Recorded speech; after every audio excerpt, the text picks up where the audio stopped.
Hey, what's going on, everybody? I'm Rob. And I'm Matt, and we're here at the Nerdy Review. And today we're going to give you guys a review on the Lulzbot Taz 6. Now, this was the very first printer that we got, and we've had it for a little bit over 2 years. We got it in early 2017, so roughly 6 or 7 months after the Taz 6 was actually officially released.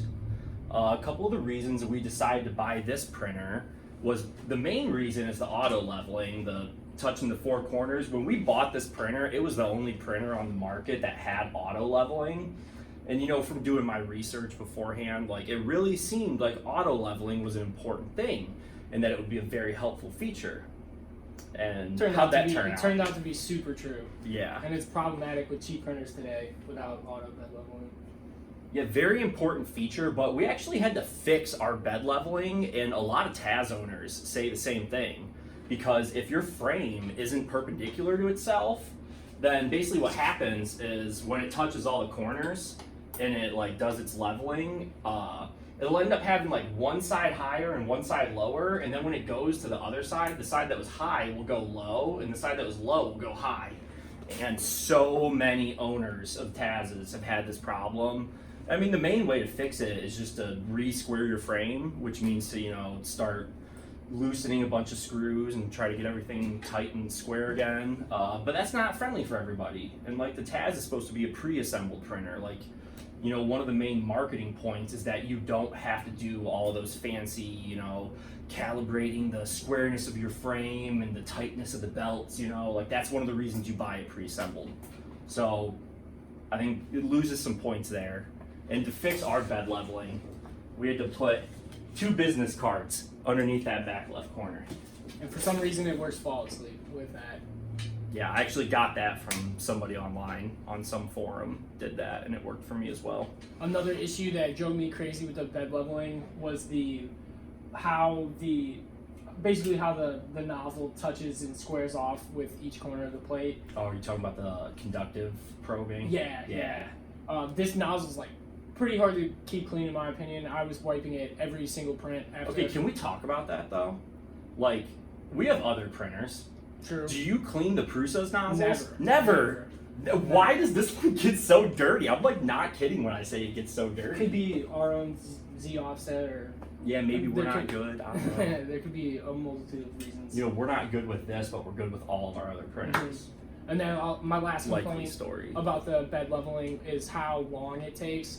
And I had so many problems by myself trying to start prints, and it felt like I would spend about an hour just restarting and restarting the printer, and it takes so long to do every corner, and not every corner, but just to hit the whole plate, it takes about like 2-3 minutes, I'd say.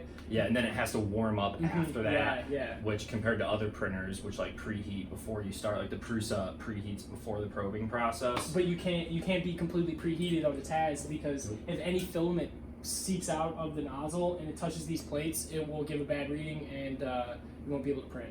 Okay, so on that same topic, if your nozzle's not 100% clean and it does the probing process, then it's the Z offset that it calculates is going to be wrong because it's not making full connection or conduction with these. Because how it works is it sends an electrical signal through the nozzle, and when it touches it, it senses the touch through the electrical signal.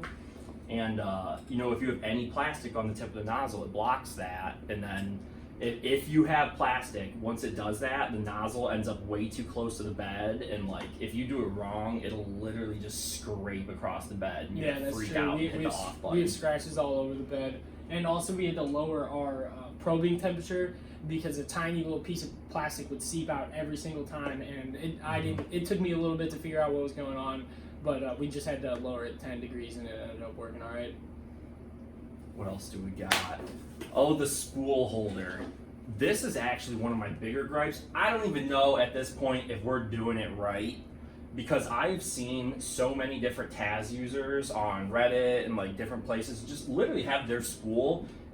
Some people have it here, some people have it here, here. Like, I've seen so many spots, but in general, I don't think it works very well at all, because this being at the side causes the filament as it's unwinding to pull over this way, and then it kind of gets where it's just like pulling right here against the edge, and it kind of like pulls, I don't know the best way to explain this, but it leads to tangles happening. I think. I would agree. You know what I'm talking about? Especially. It's just you see the same thing happen every time, no matter if it's a new roll. Printing with 2.85 was not problematic in that aspect, but as soon as we switched over to the 175, every single time we got a tangle, which basically start a print, it works, and then we come in the next day and it's just printing in thin air, which nobody likes to see. No. Way too common of an occurrence, actually. Yeah. Like the filament failing or the spool failing as the reason the print fails. It's actually one of the more common reasons a Taz print would fail. Or, other printers too. The Taz is the only one with not a great solution. Flash Forge has a terrible setup. Yeah. That's another video. It wouldn't even be that hard to mount it at the top, maybe. Well, you'd have to make like a... Well, so we did design a spool holder that I made one prototype of it to put up here. And I just didn't make the second one, the second prototype that would just fit it tighter. But this idea actually did work. And then you just rest the spool there and let it freely rotate. That idea did work. I actually didn't even know about that concept. I like it.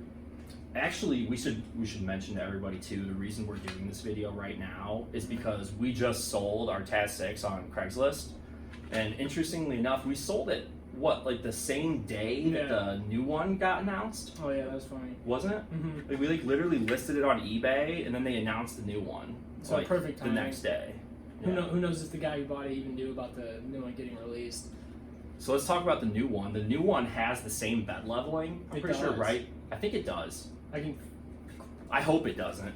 I'm gonna keep my mouth shut so I don't say something that I don't know is right. But if it does have the same bed leveling, I wouldn't recommend the new one to anybody for that specific reason. Did you look at the video with how the extruders were? Or like it's two separate extruders. Like they basically start in like an enclosure type thing, and whatever one is in use, it gets driven down. So you'd think that it'd have to be. That's cool. But it just would make me believe that they at least did something different with the bed leveling. Because how are you gonna wipe two nozzles? One of the nozzles does probing. You don't have to probe with both nozzles probably, so it doesn't have to wipe both. Interesting. Would be my guess. Interesting. Let's go back to this. Talk about this guy though. On the topic of the filament, we agree differently on this subject, but the Taz is the only printer I know of that's capable of printing with 2.85, or at least the only printer I've been around. And you didn't like that for some reason, but we found such good deals at Micro Center. Well, the reason that there were good deals though is because we're the only one who's buying it. Yeah. Because it was literally like this natural PLA we bought so many rolls of this on clearance for $7 a piece. Oh yeah, it was $7.99. You're right. Which we grabbed one of those flower pots. At the time, we were trying to launch our first Etsy store, and which leads us into another topic. But we were printing these giant flower pots, and the Taz did do a good job for printing the pots.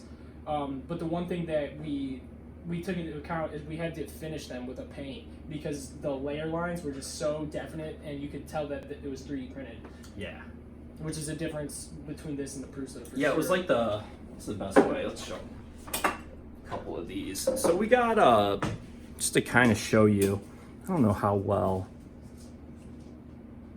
Can you like kind of see there's the visual flaws there? It's just like not quite perfect, you know? Like I don't think you would want to like necessarily sell like a 3D printed product. I don't know. You can. But that's how I feel personally.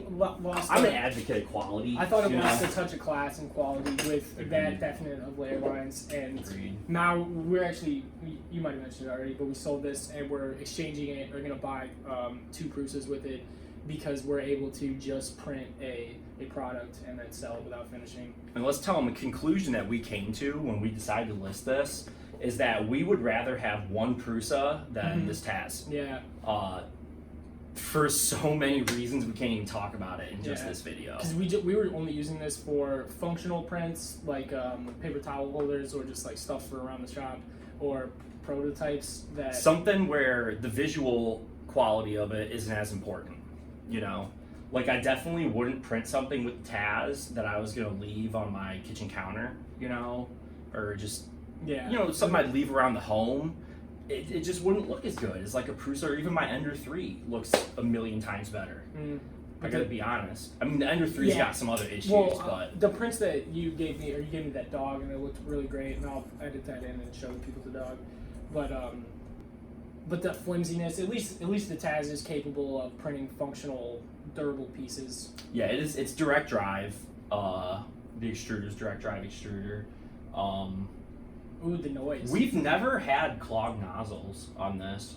You're right. We've ran a bunch of different types of plastic through it, one after the other. Went from PETG to PLA to ABS. You know, I honestly don't understand how we've never gotten a clogged nozzle. Just because the reason I say that is just because with my Ender 3, I've gotten so many clogged nozzles, and like the Flash Forge, we got clogged nozzles. True. But my guess would just have to be that the process controls that actually govern the heater in there is just built better. They have a better controls equation. Didn't this printer win Workhorse of the Year? It did. It won Workhorse of the Year last year. It deserves that title. In 2018, it won Workhorse of the Year. In my opinion, it deserves the title because of just it is pretty low maintenance in my opinion. Besides like some bed leveling issues. Yeah, besides like us having a few tragic accidents, you know, where like softball attached to the end of the nozzle. Like besides that happening, like we really haven't had anything break or go out. So since we just said that, Octoprint released a new, I believe it's a beta right now, but it's a plugin for Octoprint that is artificial intelligence, AI, and it is used for detecting spaghetti monsters. So if you get a spaghetti monster, it's supposed to be able to detect it and auto shut your printer off and stop that spaghetti monster from going like from small size to like a bowl of pasta. What else do we got? Sorry, we got notes on our whiteboard over there. The supports. I've never tried to print with supports because you always tell me not to. Yeah, so the Taz is a little bit harder to print with supports, but that's just because it comes stock with a 0.5 millimeter nozzle. For supports, for the most part, the biggest factor in their ease of removal is going to be the size of your nozzle and also the Z offset distance between the support and the print. But your nozzle is like the biggest factor for that. So a smaller than 0.5 nozzle might be better. I think we've seen a lot of printers, pretty much like every printer on the market at this day and age comes with a 0.4 millimeter nozzle. So I'm sure industry kind of settled on the 0.4 nozzle for a reason. You know, you get a little bit smaller details. Show them. You know, so like, for instance, Taz kind of struggles to print smaller things like this, you know? Whereas like the Prusa, we have actually printed this just fine with the Prusa, so. I think an important thing to bring up is the price point of it, and is it worth the extra money? Because this is an American company, correct? And this was $2,500 when you bought it. $2,500, yeah. Hopefully they lowered the price of their new release. But in comparison to the other printers that are out there, I would say that this is not worth $2,500. Not in today's day and age, no. And even if you're like new at 3D printing, like this isn't exactly the easiest printer. No, I feel like the reason people have continued to buy Taz's is because it's people who are new to 3D printing. They start reading about it and they get suckered in by the American, you know, and like customer support 24/7. But it's customer support can really like tell you to adjust your Z offset. I mean, maybe they will, but I feel like you got to figure out a lot of things by yourself. And in comparison to the Prusa, it was pretty much just like assemble, plug in, and you're good to go with just some light calibration steps. Yeah, I will say too that every brand of filament you use on this thing, you got to calibrate. Like you got to print a bunch of benchies and you got to fine tune your settings. Whereas I feel like the Prusa, for whatever reason, you know, obviously they use Slicer for Prusa, and you know, Prusa also uses the Prusa edition of Slicer, which is modified further to support the Prusa specifically compared to other printers. Whereas this uses Cura, so there is a difference there. There is. Also, another thing I could bring up, which you'll find on any forum or whatever, how loud this printer is. It's pretty darn obnoxious. Oh, and ours has gotten louder with age. Well, yeah, for the last thing in our video, since I think we're kind of coming to a wrap, we're just going to show you guys how it starts and does the probing process and whatnot. And I'm actually going to come over there and pick the camera up. You can hear how loud it is. That grinding is because these lead screws aren't perfectly level with each other. But no matter what we do, if we fix it, give it about, 2 weeks of printing, and they end up off level and making grinding noises. So right here, it's trying to do the homing button. First, it depresses this little button over here, and that gives it a rough estimate for the Z offset. And then after it does that, it's gonna come out and do its probing process on all those. I've spent countless time staring at this process. So slow. And nothing's worse than watching it and then having a print fail because you have to adjust some settings and then do it again. Okay, and then you see how it's unloading the filament?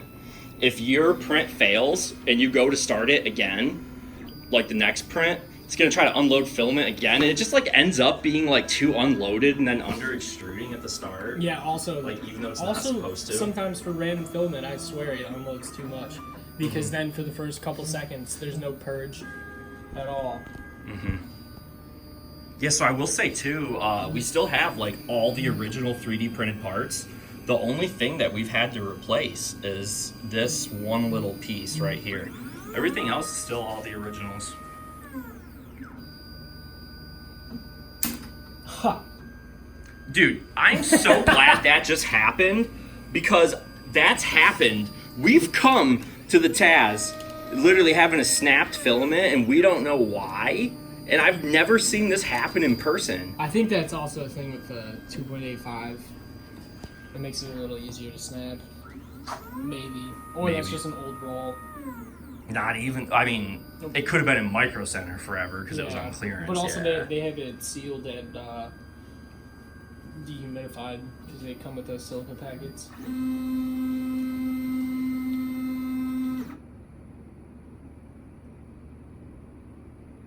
Not just a nice and slow heating process.